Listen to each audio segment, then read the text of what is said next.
Berwisata ke pantai merupakan salah satu pilihan warga Jakarta Indonesia. Namun tidak adanya area wisata pantai yang murah menjadi persoalan buat masyarakat. Wilayah pantai yang tersisa sudah menjadi area komersial sejak 30 tahun silam. Sekelompok warga Jakarta menggugat pengelola pantai dan pemerintah Provinsi DKI Jakarta untuk menggratiskan akses masuk ke pantai. Simak laporan yang disusun reporter Tempo TV.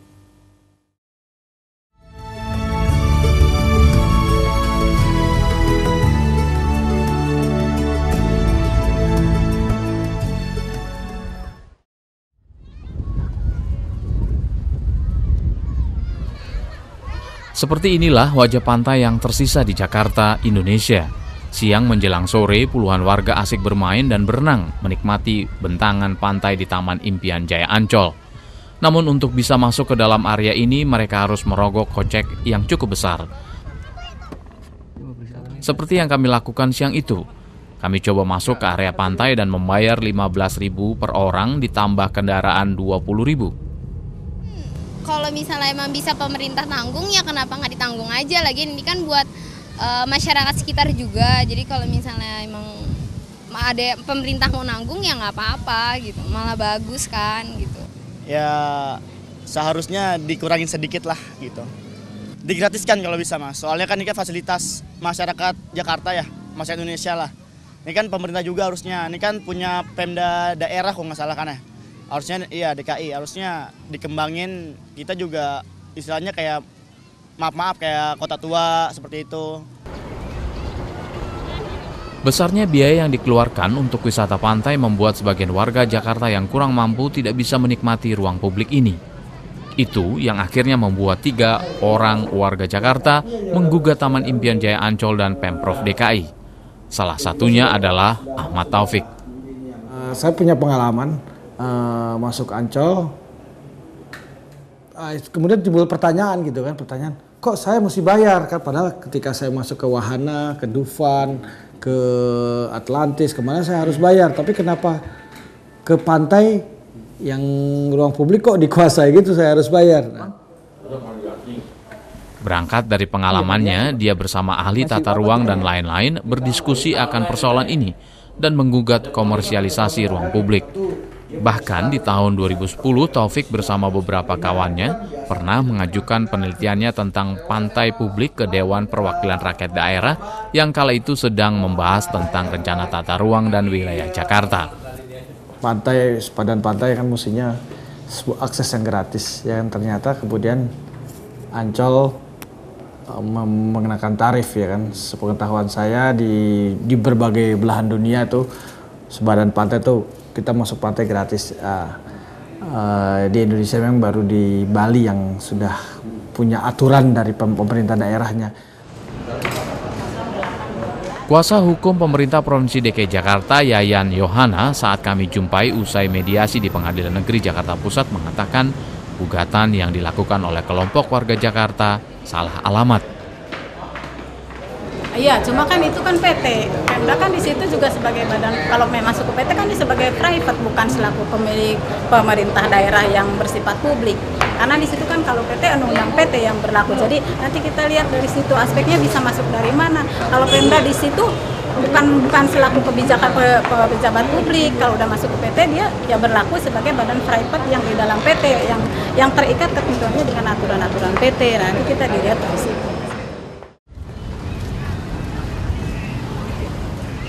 Pemda DKI menunjuk PT Pembangunan Jaya sebagai Badan Pelaksana Pembangunan atau BPP Proyek Ancol dengan persentase kepemilikan saham yakni 20% dimiliki oleh PT Pembangunan Jaya dan 80% dimiliki oleh Pemda DKI Jakarta. Kuasa hukum PT Pembangunan Jaya Ancol, Tri Hartanto mengatakan Ancol membutuhkan biaya untuk mengoptimalkan pelayanannya. Karena walau bagaimanapun kami juga memiliki beban dan kewajiban kepada masyarakat untuk memberikan kualitas yang terbaik yang bisa memberikan pelayanan kepada masyarakat. Jangan sampai juga masyarakat menikmati wisata yang ternyata bisa berbahaya satu sisi kepada masyarakat karena tidak adanya perawatan, maintenance segala macam. Tapi itu juga yang harus jadi perhatian juga, karena hal-hal tadi kan juga ada cost, ada biaya. Bagaimana perawatannya, bagaimana keamanannya, bagaimana hal-hal yang memang dari estetikanya sendiri kan. Keamanan, perawatan, dan membuat pantai menjadi indah jadi alasan mengapa harus ada kontribusi berupa tiket masuk bagi masyarakat. Padahal pantai-pantai yang punya nilai eksotis di Bali tidak dikenakan biaya untuk mengaksesnya. Ya tentu gini, setiap daerah itu punya karakter masing-masing gitu loh. Ya mungkin kalau kita fair lihat konteks kontur, apakah pantai di Bali dengan pantai di wilayah utara Jakarta ini seperti apa? Gitu loh. Coba dicek juga apakah hampir semua pantai di Bali itu free. Saya pikir nggak juga, ada beberapa pantai-pantai privat di sana gitu loh.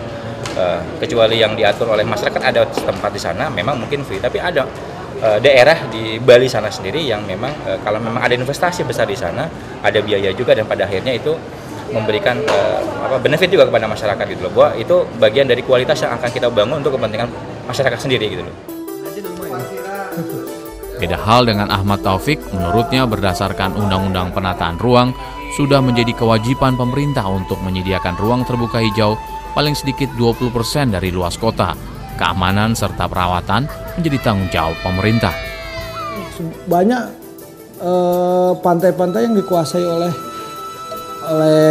biasanya oleh pemerintah pasti diberikan kepada swasta lah untuk dikuasai dan sebagainya. Kayaknya mau lepas tangan tapi mau dapat duit. Itu seenaknya, padahal rakyat sudah bayar pajak, ya. Kalau dibilang misalnya kita kan buat menjaga kebersihan dan sebagainya, ya itu tugas pemerintah. Lalu kemana tugas pemerintah? Kenapa orang harus double, kita bayar pajak untuk mendapatkan yang harus kita nikmati?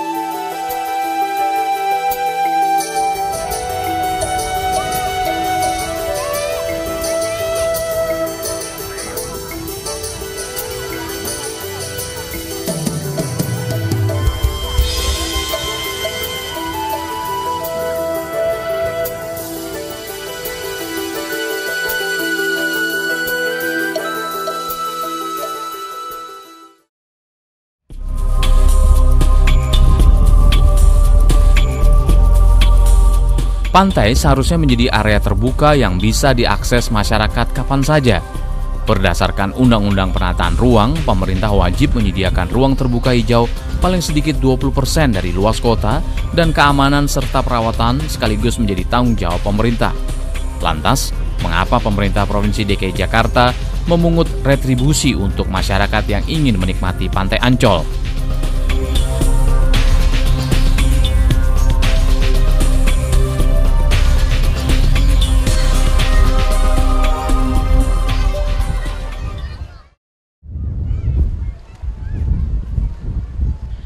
Jakarta memiliki 32 km pantai yang membentang dari barat hingga timur.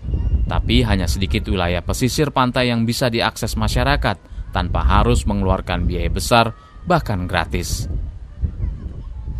Pantai Jakarta ini kan sebuah sumber daya yang potensial ya. Aset yang dimiliki oleh Jakarta sebetulnya. Dari panjang pantai Jakarta sepanjang 32 km, dari ujung Cilincing sampai ujung Muara Angke, saat ini kondisinya sangat memprihatinkan. Karena apa? Karena selain pantai itu rusak, abrasi, lalu kemudian ada aktivitas reklamasi, lalu kemudian menjadi tempat limbah raksasa gitu kan, dari terusan sungai-sungai yang bermuara ke laut kan itu sampah semua. Sehingga secara ekologis pantai itu di Jakarta sudah tidak berfungsi lagi. Menurut Ubaidillah, pantai di Jakarta didominasi oleh kebutuhan-kebutuhan pemilik modal, industri besar, pelabuhan, sarana pemukiman elit, dan sarana komersial lainnya, sehingga tidak ada ruang pantai tersisa untuk publik. Kehadiran sarana-sarana komersial menggerus kepentingan masyarakat asli yang hidup di pesisir. Keberadaan masyarakat sempat yang notabene adalah nelayan itu semakin menurun dan beralih fungsi, kalau beralih profesi. Kalau tidak dia menjadi pemulung, jadi tukang ojek. Karena apa? Karena tidak bisa lagi mencari mata pencarian dari hasil laut ya. Belum lagi misalnya kondisi pemukimannya sangat memprihatinkan. Sulit yang namanya mendapatkan air bersih. Lalu kemudian juga sanitasinya sangat buruk sekali. Tidak ada buangan sanitasi yang layak, sehingga ancaman kesehatan mereka juga sangat potensial mengganggu kesehatannya. Di sisi timur pesisir Jakarta masih ada sedikit pantai yang tersisa, namun jauh dari bayangan pantai berpasir yang bisa dinikmati layaknya wisata pantai seperti Ancol. Pantai Marunda yang dikenal warga Jakarta hanya bisa dinikmati sebagai lokasi wisata sejarah karena ada rumah pahlawan Betawi Si Pitung dan Masjid Kramat Al-Alam. Kami coba mendatangi pantai di Marunda, Jakarta Utara, Indonesia, dan berjumpa dengan Sanusi, warga asli yang mendiami wilayah ini sejak 40 tahun silam. Dia menuturkan bagaimana kondisi pantai publik ini dahulu. Masih hutan aja, kondisinya belum ada bangunan seperti asbes belum. Bapak masuk ke sini tahun 70-an, itu rumah pun masih pakai atap. Rumah huni, warung-warung ini belum ada apa-apanya. Jadi masih hutan di sini. Masih belantara lah gitu, dan keinjak-injak orang yang dari luar. Kecuali penghuni sini, penduduk sini. Dia menunjukkan luas daratan yang dahulu pernah ada kepada kami. Sanusi bercerita kapan mulanya abrasi menggerus pantai Marunda. Rusaknya bangsa sekitar 84-85 Pak, kena abrasi nih. Abrasi. 83 ya. Mulai 84, 85 terus kemari tuh abrasi terus. Abrasi. Yang parahnya 83-an. Tahun 83 paling parah. Ya, paling parah nih abis. Ini dam itu ya. Galangan-galangan empang dari sono Pak, kepemilikan tuh. Sisanya sampai dari sini. Yang punya bos bapak aja punya Pak DPR. Batasnya Pak, ujung dam KTU itu sampai ke sana ke perbatasan BKT itu ke sini tanah milik semua. Cuman karena abrasi ya tetap aja biar ini juga dikuasai. Pantai publik Marunda adalah satu-satunya lokasi wisata pantai di Jakarta yang bisa dinikmati tanpa harus mengeluarkan kocek besar. Namun dalam rencana tata ruang dan rencana wilayah Jakarta tahun 2030, Pantai Publik Marunda akan berubah fungsi menjadi pelabuhan internasional Ali Sadikin. Sanusi dan warga Marunda lainnya hanya bisa pasrah menerima rencana pemerintah Provinsi DKI Jakarta. Dan lagi-lagi warga Jakarta akan kehilangan pantai demi kepentingan pemilik modal. Di era awal 2010-an ini, 10-an ke atas sekarang itu tidak ada lagi yang namanya pantai publik.